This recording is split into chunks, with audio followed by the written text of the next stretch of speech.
Hey, good morning, everyone. Happy Wednesday morning to you, and welcome back to Morning Musings. My name is Don K. Preston. I'm the president of Preterist Research Institute of Ardmore, Oklahoma, and we're doing a summary of everything. Well, not everything, but we're doing our summary of what we have seen in our extended study of the Olivet Discourse. You know, someone asked me just this week, "Are you ever going to talk about anything except the Olivet Discourse?" Well, yes, the answer to that is yes. When we have finished our summary, we're going to launch into a study of the Jewish feast days. I promised you that. I'm going to do it. I feel that burden to do that. And I'm really, really, really excited about that. I've been doing my preparation. I've been doing a lot of study, and I've been trying to find a way to keep it to less than 1,000 videos. I'm going to do that. I'm going to do that. Okay? Promise. Okay. Okay. I promised yesterday that I was going to examine. Notice, I want to read again what Jesus said. The New English Bible. It's what I grabbed off the shelf yesterday, just random. As Jesus spoke about answering the disciples' questions about the sign of the end of the age, Jesus gave some signs that were not indicative of the immediate end of the age. Pardon me. But he warned them about some things that were going to happen. He said, "Many will come claiming my name and saying, 'I am Messiah,' and many will be misled by them."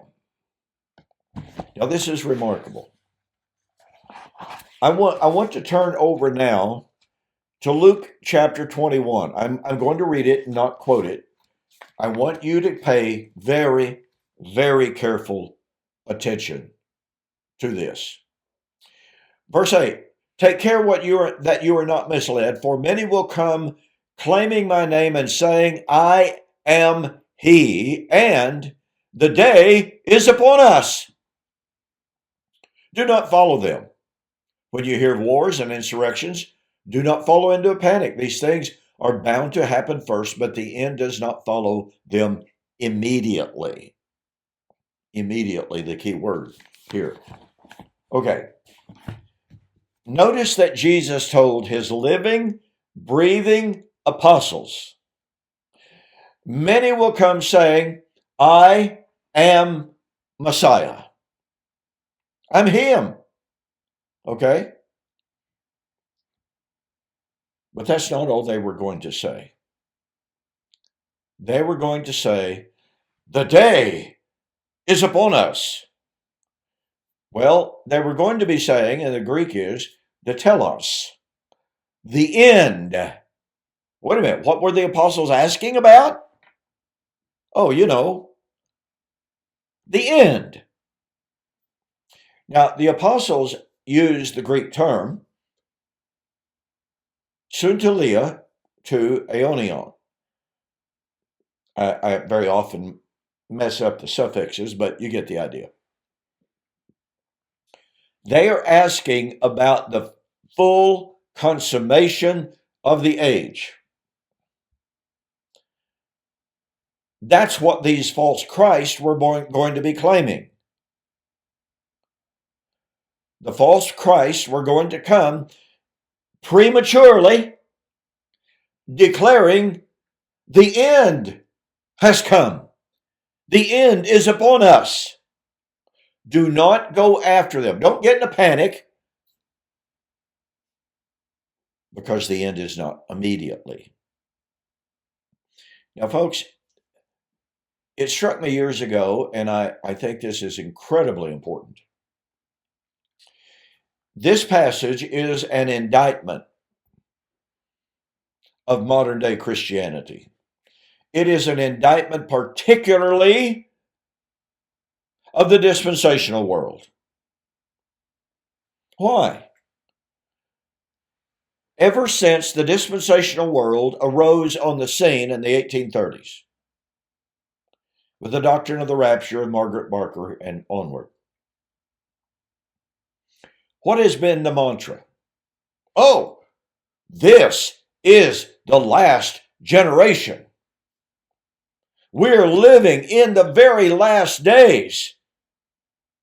The coming of the Lord is just around the corner. 88 reasons why the rapture will be in 1988, Edgar Whisenant. Oops, new book, 89 reasons why the rapture will be in 1989 by Edgar Whisenant. Oops. Let's see. Hal Lindsey, 1980s, count down to nowhere. Harold Camping. How many times did Harold Camping tell us? This is it, folks. The rapture is going to be in September or October of the whatever year he chose. How many times have we heard people say, this is it. The day is upon us.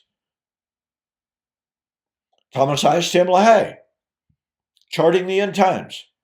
The restoration of Israel in 1948 is the super sign of the end. And the generation to see the restoration of Israel, the generation of 1948, will be the generation to see the rapture, the coming of the Lord, the tribulation, and all of those things. Whoops. A generation, biblically speaking, is 40 years. Well, back to Hal Lindsey. Hal Lindsey wrote his prediction and initially taught, yes, he did. He initially taught that our generation is 40 years. The generation to see the restoration of Israel will see the coming of the Lord, the judgment, etc. Therefore, 1988 would be the generation to see, or the year to see the coming of the Lord. Well, obviously that didn't happen. So what does Hal Lindsey come back and do? Well, he came back and claimed that a biblical generation is actually 125 years.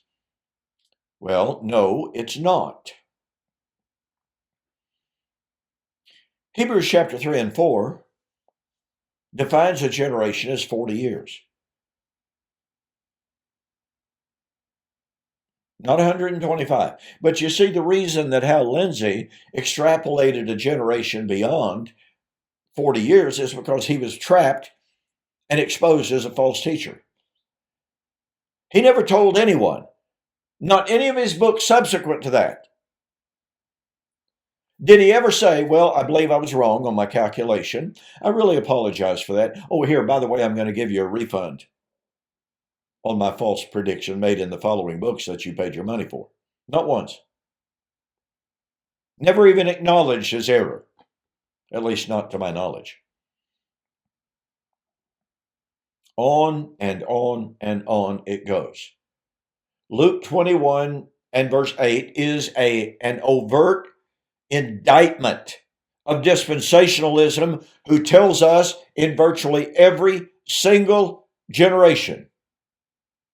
Look on YouTube in 2013, 2014, I had a woman just castigate me, just condemn me, and said, I have it all down. Yeah, I've got it nailed down. 2015 is the rapture. I said, tell you what, I've got $1,000. You put up $1,000. We'll put it in an independent escrow.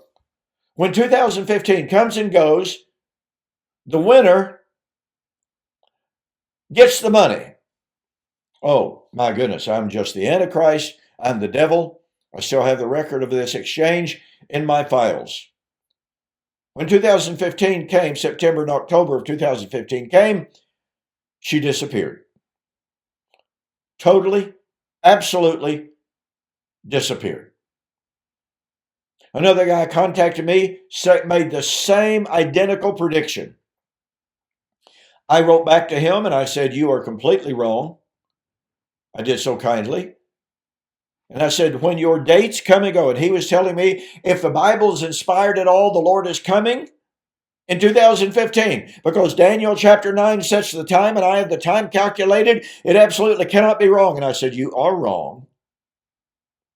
And when the date comes and goes, please contact me. What was he doing? He was saying, the day is upon us. Now somebody says, hey, look, he wasn't saying he's the Messiah. Doesn't matter. He was saying the day is upon us. After the date came and went, nothing happened. I contacted him, sent him an email. And I said, please understand, I'm not contacting you out of arrogance. I'm not trying to belittle you. But here's our exchange, and you were wrong. He wrote back and he said, I have to tell you, I'm absolutely devastated. You're right. I'm just going to have to go back and recalculate. I said, no, you can't calculate this. It's already over. Now, how do I know it's already over, ladies and gentlemen? Because Jesus said, do not believe anyone that says the day has drawn near before the signs appear, before it's time to declare the time has come. Before the signs appear, before the time comes for the end, do not believe anyone making that pronouncement. Now watch this. We know for a fact, bingo, we know for a fact, you can go back to the 2nd century AD to the Montanists, they were wrong. Generation after generation after generation. You know, the year 2000 was absolutely, oh, that had to be it. 1917, 1950, 17, 18, 19, 1925, the Jehovah's Witnesses assured us. That was the year. Joseph Smith predicted that the end would come when the Civil War broke out. He was wrong.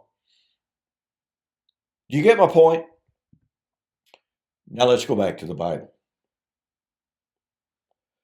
Jesus told his apostles, do not believe, and that would include do not make premature declarations of the imminence of the day until you see the signs. Don't believe anybody saying the end is drawn near. James said in James chapter 5, 6 to 8, be patient, therefore, brethren, until the coming of the Lord, the parousia. That's what Jesus is talking about. That's the question he's answering. What is the sign of your parousia? So here's James saying, be patient, therefore, brethren, until the parousia of the Lord. The parousia of the Lord has drawn near. Now, ask yourself the question, ladies and gentlemen, was James a false prophet? Was James making a premature declaration of the nearness of the parousia? What about Peter in 1 Peter chapter 4? When he said Christ was ready, from the Greek word hetoimos, which meant not only morally prepared, but temporally ready to judge the living and the dead. That's the resurrection. Notice verse 7. The end, the telos, same word, Luke chapter 21 and verse 8. When Jesus said, don't believe anyone who says the telos has drawn near, here is Peter saying the telos has drawn near. Uh-oh.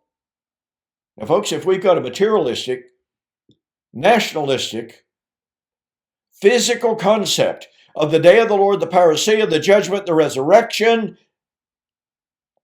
we got a major problem here. And by the way, anyone who says, well, you know, God can't tell time. Time doesn't mean anything with God. And one day is with the Lord 1,000 years as a day. So here's Jesus saying, if a man comes saying the end has drawn near, you do not believe it. Well, what difference does it make? And somebody says, oh, well, that's a man saying the time is near. So in other words, we're supposed to take the position when, pardon me, when God said something was near, it's just a bunch of gobbledygook, elastic, plastic, silly putty words. But if a man says the time is drawn near, now we understand what a man means, but God doesn't. Argumentum ad desperatum. Well, once again, ladies and gentlemen, here's Jesus saying, when men come before the signs appear and say, the end is upon us, New English Bible, the end is drawn near, do not believe them. Don't make premature declarations of the end. And here's Peter, who was sitting there on the Mount of Olives with Jesus when he said, don't believe or make premature declarations of the end.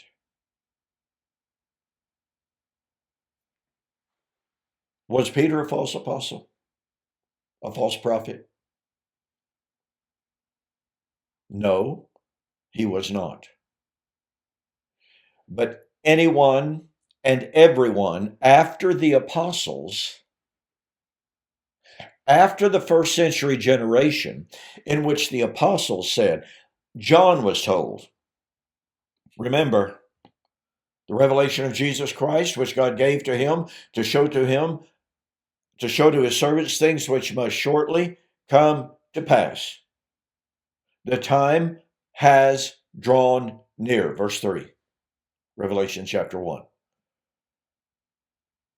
Did the Father cause John to write of Jesus' coming? Behold, I come quickly. My reward is with me. Was God sending the Spirit to inspire John to make a premature declaration of the nearness of the end? Or are we back to that idea, well, if a man says something is near and it's wrong, then that's false doctrine. But if God tells man that something was near, that's cool, because God can't tell time. Tell you what I'm going to do. Don't forget, tomorrow's the last day of my book special for August. I'm only going to make this offer for 2 days. Okay, Wednesday and Thursday. I apologize to those who ordered the combination beforehand.